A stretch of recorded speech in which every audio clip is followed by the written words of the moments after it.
रामपुर गांव में श्याम अपनी मां संगीता और पति प्रियंका के साथ रहता था। प्रियंका दिखने में बहुत खूबसूरत और व्यवहार कुशल थी, लेकिन वो अपने साथ कुछ खास दहेज लेकर नहीं आई थी, इसलिए श्याम की मां उसे पसंद नहीं करती थी। श्याम बेटा, मैं सोच रही हूँ कि तुम्हारी दूसरी शादी करा दूं। वो क्यों माँ? प्रियंका सुंदर तो है, साथ ही सुलझी हुई लड़की है। तो उसकी बुद्धि का मुझे अचार डालना है क्या? 2-4 बर्तन तो छोड़ो, मायके से एक ठेला भी लेकर नहीं आई। माँ, हमें किस चीज की कमी है? भगवान की दया से सब कुछ है। अरे समाज में रुतबा भी तो होना चाहिए ना। हमारे पड़ोस वाले हरिया की बहू कितने सारे गहने जेवर बर्तन लेकर आई है, और बहू देखने सुनने में भी ठीक ठाक है। होगी माँ, पर अब तो प्रियंका ही आपकी बहू है। नहीं नहीं, मैं तो दूसरी बहू ही लाऊंगी। माँ, अब राजा महाराजा वाला जमाना गया। मतलब मेरी भोली माँ, यदि एक बीवी के रहते हुए दूसरी शादी की तो मेरे साथ साथ तुम्हें भी जेल की चक्की पीसनी पड़ेगी। अरे अगर मैं उसे पहले ही भगा दूं तो? वो कैसे माँ? वो सब मैं संभाल लूंगी, तू बस देखता रहे। इतना कहकर संगीता वहाँ से निकल जाती है। अगले ही शाम की बात है। बहू, तूने सुना हरिया की दुल्हन कितना दहेज लेकर आई है? जी माँ जी। तुझे शर्म नहीं आई सुनकर? शर्म कैसी माँ जी, जितनी मेरे घर वालों की हैसियत थी उन्होंने भी दिया। अरे इससे ज्यादा तो भिखमंगे अपनी बेटी को देते हैं। ये सुनकर प्रियंका फूट फूट कर रोने लगती है। ये रोना धोना अपने मायके में जाकर करना, मैं तो अपने श्याम की दूसरी शादी करवाऊंगी। उसके लिए मैंने तो लड़की भी देख रखी है। शालू खूब पैसे वाले लोग हैं। माँ जी ऐसा मत कहिए, आप जो कहेंगी मैं वो करूँगी। संगीता ने बहू की एक ना सुनी, वो वहाँ से चली गई। रात को जब प्रियंका और श्याम सोने लगे, सुनो जी। बोलो। माँ जी आपकी दूसरी शादी की तैयारियाँ कर रही हैं। प्रियंका, अभी रात बहुत हो चुकी है, सो जाओ, कल मैं माँ से बात करता हूँ। ठीक है जी, पर मैं कहीं नहीं जाने वाली, बता रही हूँ। हाँ ठीक है प्रियंका रानी। सुबह होते ही श्याम माँ के पास जाता है। माँ, प्रियंका बहुत अच्छी लड़की है और बुद्धिमान भी है, क्यों आप दूसरी शादी के चक्कर में पड़ी हैं? ऐसी कौन सी बुद्धिमानी तुझे दिख गई जो मुझे ना दिखी? माँ, आप जैसे चाहे वैसे पता लगा सकती हैं। अच्छा ठीक है, लेकिन तब तक तू उससे कुछ नहीं कहेगा। ठीक है माँ, जैसी आपकी इच्छा। चलो मैं ऑफिस के लिए निकलता हूँ। अगले दिन प्रियंका अपने कमरे में कुछ काम कर रही थी। प्रियंका, अरे ओ प्रियंका, कहाँ मर गई? आई माँ जी। सुन, यदि तुझे इस घर में रहना है तो 3 परीक्षाओं का सामना करना होगा। ठीक है माँ जी। तो कल सुबह जब मैं सोकर उठूं, बगीचे वाला कुआं सिंहगढ़ की मोतियों से भर देना। जी माँ जी, आप कल तक कुआं खाली कर दीजिएगा, फिर मैं उसे मोतियों से भर दूंगी। सास बहू की बुद्धि देखकर दंग रह गई। फिर उसके पास में रखी टंकी की तरफ इशारा करते हुए बोली, ये डलिया पकड़, कल इसी से पानी खींचकर इस टंकी को भर देना। जी माँ जी। मन ही मन प्रियंका सोचती है, मैं सोने से पहले डलिया को रस्सी बांधकर कुएं में डाल देती हूँ। सुबह तक बांस की डलिया फूलकर पानी को अपने अंदर रोकने लायक हो जाएगी। अब प्रियंका अपने कमरे में सोने चली जाती है। सुबह जब सास सोकर उठी तो बहू ने कहा, लीजिए माँ जी, जैसा आपने कहा था मैंने टंकी भर दी। सासू माँ भरी टंकी और डलिया में भरा पानी देखकर सब समझ गई। पहले तो उनके मुंह पर मुस्कुराहट आ ही गई थी, पर फिर गुस्से में बोली, हाँ हो तो होशियार, कल के लिए तैयार रहना। प्रियंका रानी को पूरा विश्वास था कि वो जरूर सफल होगी। दूसरे दिन सुबह श्याम काम के लिए निकला। प्रियंका, घर में चावल का एक दाना नहीं है, तुम बाजार जाकर 1 बोरी चावल ले आना जरा। जी माँ जी, पैसे दीजिए। यही तो चुनौती है, तुम्हें चावल बिना पैसे के लाना है। क्या बिना पैसे के? हाँ, और अकेले इतनी दूर जाना ठीक नहीं है, तो तुम साथ में ये नील गाय ले जाओ। जी। और हाँ, नील गाय बेचकर मत आ जाना, नहीं तो घर में पैर नहीं रखने दूंगी। नहीं बेचूंगी माँ जी, आप निश्चिंत रहें। दोपहर को प्रियंका आई और सास को आवाज दी, माँ जी लीजिए, मैं चावल की बोरी ले आई। हाय हाय, कैसे, उधार लाई क्या? नहीं माँ जी, नील गाय के बाल और सींग बेचकर। सास उसकी बुद्धिमानी देखकर फिर हैरान रह गई। ठीक है, अभी खाना बना, पेट में चूहे कूद रहे हैं। उसी दिन रात में प्रियंका को बुलाकर सास ने कहा, सुन, कल मुझे राख की 2.5 हाथ की रस्सी बना कर देना। राख की रस्सी? हाँ, सही सुना तूने, राख की रस्सी। प्रियंका चुप रहती है।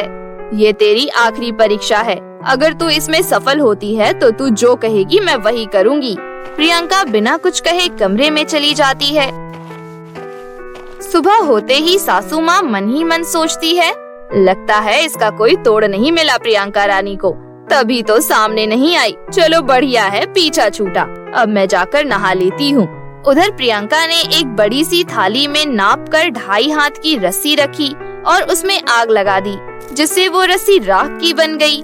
जब संगीता नहा कर आई तो प्रियंका ने आकर धीरे से थाली रखते हुए कहा, माँ जी ये लीजिए राख की रस्सी। सास ने थाली की तरफ देखा और प्रियंका को गले से लगा लिया। तू तो सच में बुद्धिमान है रे, मेरे श्याम के लिए तुझसे अच्छी दुल्हन तो हो ही नहीं सकती। उस दिन से संगीता ने अपनी बहू को कुछ नहीं कहा और दोनों सास बहू मिलकर खुशी खुशी अपना जीवन व्यतीत करने लगे। जादुई अनाथ बच्चे का जादू। एक गांव में सुनीता नाम की एक औरत रहा करती थी। सुनीता की शादी को पूरे 8 साल हो गए थे, लेकिन अभी तक उसकी कोई संतान नहीं थी। सुनीता को इस बात का बहुत दुख होता था। वो कई देवी देवताओं से भी मिन्नतें किया करती थी ताकि वो भी संतान पैदा कर सके, लेकिन उन सब से कुछ नहीं होता था। इन्हीं सारी बातों को लेकर सुनीता के पति और सुनीता की सास उसको खूब ताने दिया करते थे और उससे नफरत भी करने लगे थे। वो हर बात पर सुनीता को डांटते थे, धुतकारते थे। इसी तरह एक दिन सुनीता का पति ऑफिस जाने से पहले खाना मांगता है। अरे सुनीता, फटाफट मेरा नाश्ता लगा दो, मुझे ऑफिस जाने में देर हो रही है। सुनीता का पति ये बात बोलता है कि तभी सुनीता की सास वहाँ आ जाती है और कहती है, तू रुक बेटा, तुझे नाश्ता मैं ला कर देती हूँ। इस कलमुही के हाथों से लिया हुआ खाना खाकर ऑफिस जाएगा तो कुछ न कुछ अशुभ ही हो जाएगा। हाँ माँ, ये बात तो आपने बिल्कुल ठीक कही है, आप ही दे दो मुझे खाना।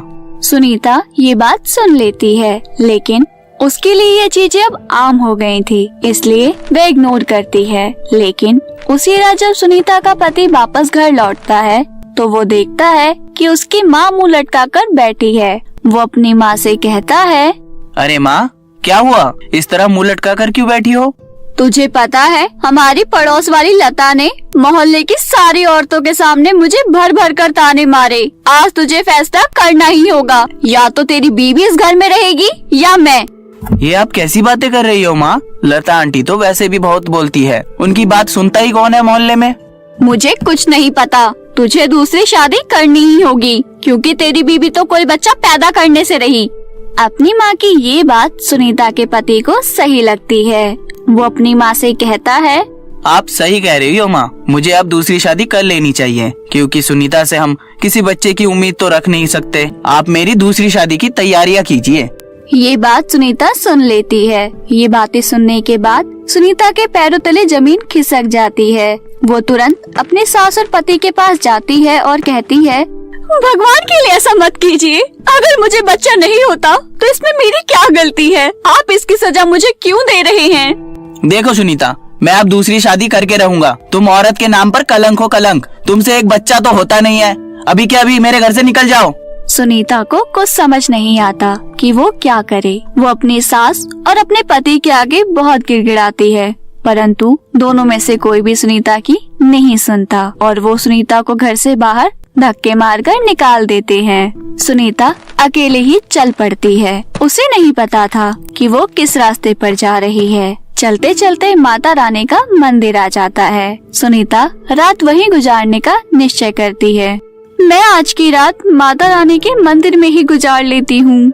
ये सोचकर सुनीता माता रानी के मंदिर के अंदर जाती है। मंदिर के अंदर सुनीता माता रानी की मूर्ति के आगे बैठकर खूब रोती है। आपने मेरे साथ ऐसा क्यों किया माँ?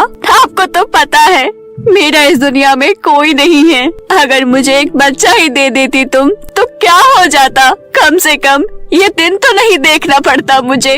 मेरे जीते जी मेरा पति दूसरी शादी कर रहा है सिर्फ इसलिए क्योंकि मुझे संतान नहीं होती। तुम इतने निर्दयी क्यों हो गई हो? तुम्हें मेरा दुख दिखाई नहीं देता क्या माँ? सुनीता बहुत रोती है और रोते रोते वहीं पर बेहोश हो जाती है। थोड़ी देर बाद मंदिर का पुजारी आता है और सुनीता के ऊपर पानी की कुछ बूंदें छिड़कता है, जिससे सुनीता को होश आ जाता है। पुजारी पास के हकीम जी को बुलाकर लाता है। हकीम जी सुनीता का इलाज करते हैं तो पता चलता है सुनीता गर्भवती है। सुनीता ये बात सुनकर बहुत खुश होती है और पुजारी जी को अपनी सारी आपबीती सुनाती है। पता नहीं पुजारी जी, लेकिन अब मेरा अपने अतीत में जाने का बिल्कुल मन नहीं है। जिन लोगों ने मेरी तकलीफ नहीं समझी, मैं उन लोगों के घर दोबारा नहीं जा सकती। मैं अपने बच्चे को खुद ही पालूंगी। उसके बाद सुनीता उसी मंदिर में रहने लगती है। सुनीता सुबह उठकर मंदिर की साफ सफाई करती थी और माता रानी की पूजा करती थी। इसी तरह देखते देखते 9 महीने बीत गए और सुनीता ने एक बहुत खूबसूरत बेटी को जन्म दिया। सुनीता अपनी बेटी के भविष्य के लिए काम करना चाहती थी, इसलिए वो अपनी बेटी को लेकर शहर चली गई। लेकिन शहर में उसका कोई ठिकाना नहीं था। उसने बहुत काम ढूंढा, लेकिन उसका छोटा बच्चा देखकर उसे कोई काम नहीं दे रहा था। एक रात जब बहुत जोरों की बारिश हो रही थी, सुनीता उस बारिश में अपनी बच्ची को लेकर चले जा रही थी। तभी रास्ते में उसे एक छोटी सी झोपड़ी दिखाई देती है। अरे, लगता है झोपड़ी में कोई नहीं रहता। एक काम करती हूँ, आज रात यहीं रुक जाती हूँ। सुनीता उस झोपड़ी में जाती है और अपनी छोटी बच्ची को एक चारपाई पर लिटा देती है, लेकिन बच्ची को बहुत जोरों की भूख लगी थी। इस वजह से वो बहुत रो रही थी। लगता है तुम्हें बहुत जोरों की भूख लगी है, तुम यहीं रुको, मैं तुम्हारे लिए दूध लेकर आती हूँ। इतना कहकर सुनीता अपने बच्चे के लिए दूध लेने चली जाती है। जब सुनीता दूध लेकर वापस आ रही होती है तो रास्ते में एक बहुत रफ्तार में आ रही कार उसको ठोककर चली जाती है। सुनीता खून से लथपथ अपने प्राण त्याग देती है। अब उस बच्ची का इस दुनिया में कोई नहीं था जिसे सुनीता ने जन्म दिया था। वो बेचारी अनाथ हो गई थी। काफी रात होने पर उस झोपड़ी में एक पार्वती नाम की औरत आती है। दरअसल वो झोपड़ी उस पार्वती नाम की औरत की ही थी। पार्वती एक भिखारिन थी। वो लोगों से भीख मांगकर अपना गुजारा चलाती थी। चलो, आज खाने का जुगाड़ तो हो ही गया, पता नहीं कल भीख मिलेगी या नहीं। हाय मेरी जिंदगी। इतना सोचकर पार्वती जैसे ही झोपड़ी के अंदर पहुंचती है, उसे चारपाई पर एक छोटी बच्ची रोती हुई नजर आती है। अरे, ये नन्ही बच्ची मेरी झोपड़ी में कहां से आ गई? ओले ओले ओले, चुप हो जाओ, रोते नहीं है। पार्वती उस बच्ची को चुप कराने लगती है, लेकिन तभी उस बच्चे की आंखों से आंसुओं की जगह हीरे मोती गिरने लगते हैं। ये सब देखकर पार्वती अचंभित रह जाती है। हे भगवान, ये कैसे मुमकिन है? इस बच्चों की आंखों से तो हीरे मोती निकल रहे हैं। लगता है ये कोई जादुई अनाथ बच्ची है। भगवान, तुम्हारा शुक्रिया, तू सच में हर किसी की सुनता है। आज तूने इस बच्चे को मेरी झोली में डालकर मेरे सारे दुखों को दूर कर दिया। ये कहकर पार्वती भगवान का शुक्रिया अदा करती है। अगले दिन सुबह पार्वती उन हीरे मोतियों को बाजार में बेच देती है और अपने लिए एक अच्छा सा घर खरीद लेती है। इसी तरह धीरे धीरे पार्वती उस जादुई बच्चे की वजह से बहुत अमीर हो जाती है। एक दिन सुबह सुबह पार्वती के दरवाजे पर दस्तक होती है। जब पार्वती बाहर जाकर देखती है तो वहाँ उसकी पड़ोसन रोते हुए उससे कहती है, पार्वती बहन, मेरी मदद करो, मेरे पति की बहुत ज्यादा तबीयत खराब है। पार्वती की पड़ोसन के इतना कहते ही वह बच्ची जोर जोर से रोने लगती है। जब पार्वती उसे अंदर चुप कराने जाती है तो वो देखती है कि उसकी आंखों से फिर से बहुत सारे हीरे मोती निकल रहे हैं, लेकिन पार्वती की पड़ोसन उस बच्चे की आंखों से हीरे मोती निकलते हुए देख लेती है। पार्वती बहन, इस बच्चे की आंखों से तो हीरे मोती निकल रहे हैं, क्या ये जादुई बच्ची है? हाँ बहन, ये बच्ची ना जाने कौन सी शक्ति का प्रतीक है। जब भी कोई भी किसी मुसीबत में होता है तो ये रोने लगती है और इसकी आंखों से हीरे मोती निकलने लगते हैं। तुम ये हीरे और मोती ले जाओ और अपने पति का इलाज करवा लो, जरूरत पड़ी तो और पैसे ले जाना। पार्वती की पड़ोसन वह हीरे मोती लेकर वहाँ से चली जाती है, लेकिन वो पूरे गांव में ये बात फैला देती है कि पार्वती के पास जो बच्ची है वो जादुई है। ये खबर गांव की ठकुराइन तक पहुंच जाती है। अगर उस बच्ची को मैं अपने पास रखूं तो वो मुझे मालामाल कर देगी। मुझे कुछ तो करना ही होगा। ये सोचकर गांव की ठकुराइन पार्वती के घर जाती है और कहती है, सुनो पार्वती, तुम इस तरह किसी भी बच्ची को अपने पास नहीं रख सकती। तुम इस बच्ची को मुझे दे दो। मैं इसके माता पिता का पता लगाकर इसको उनके पास पहुंचा दूंगी। ठकुराइन जी, इस बच्चे की माँ मैं ही हूँ। मैंने इसको पिछले 6 महीने से अपने पास रखा है। इस बच्चे का मेरे अलावा इस दुनिया में कोई भी नहीं है। ठकुराइन पार्वती के कमरे में जबरदस्ती घुस जाती है और उस बच्ची को उठाकर ले जाने लगती है। पार्वती उस बच्ची को छीनने लगती है। छोड़ दो, ये बच्ची सिर्फ मेरी है। मुझे इसमें अपनी संतान दिखती है। छोड़ दो इसे कहीं मत ले जाओ। ठकुराइन जबरदस्ती उस बच्चे को ले जाने लगती है, लेकिन तभी वह बच्ची जोर जोर से रोने लगती है और तभी उसकी आंखों से हीरे मोती निकलने लगते हैं। हीरे मोती को निकलता देख ठकुराइन खुशी से पागल हो जाती है और वो बच्ची को वहीं छोड़कर जल्दी जल्दी हीरे मोती समेटने लगती है। पार्वती झट से बच्ची को उठा लेती है और एक डंडा उठाकर ठकुराइन की पिटाई करने लगती है। अब तो तेरी खैर नहीं। तेरी हिम्मत कैसे हुई मेरी बच्ची को हाथ भी लगाने की। पार्वती ठकुराइन को खूब मारती है और उसे मार मार कर भगा देती है और फिर अपने बच्चे को गले से लगाकर कहती है, मुझे माफ कर दो मेरी बेटी, मैं तुम्हें किसी को भी हाथ लगाने नहीं दूंगी। पार्वती उस बच्ची को प्यार कर ही रही होती है कि तभी वहाँ पर सुनीता की आत्मा प्रकट हो जाती है और वो पार्वती से कहती है, पार्वती बहन, तुम बहुत अच्छी औरत हो। तुमने मेरी बच्ची के दर्द को समझा और उसको हमेशा अपनी बच्ची की तरह पाला। उसके बाद सुनीता की आत्मा पार्वती को सारी कहानी सुनाती है, जिसे सुनकर पार्वती कहती है, सच में बहन, तुम्हारे साथ बहुत अनर्थ हुआ, लेकिन ये बच्चे केवल तुम्हारी नहीं मेरी भी है। बहन, मैं तुमसे एक बात और कहना चाहती हूँ। कहो पार्वती बहन।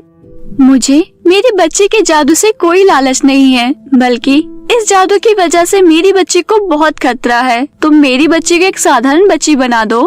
पार्वती की बात सुनकर सुनीता अपने बच्चे को एक साधारण बच्ची बना देती है, जिसके बाद पार्वती अपने मुन्नी के साथ हंसी खुशी अपना जीवन व्यतीत करने लगती है।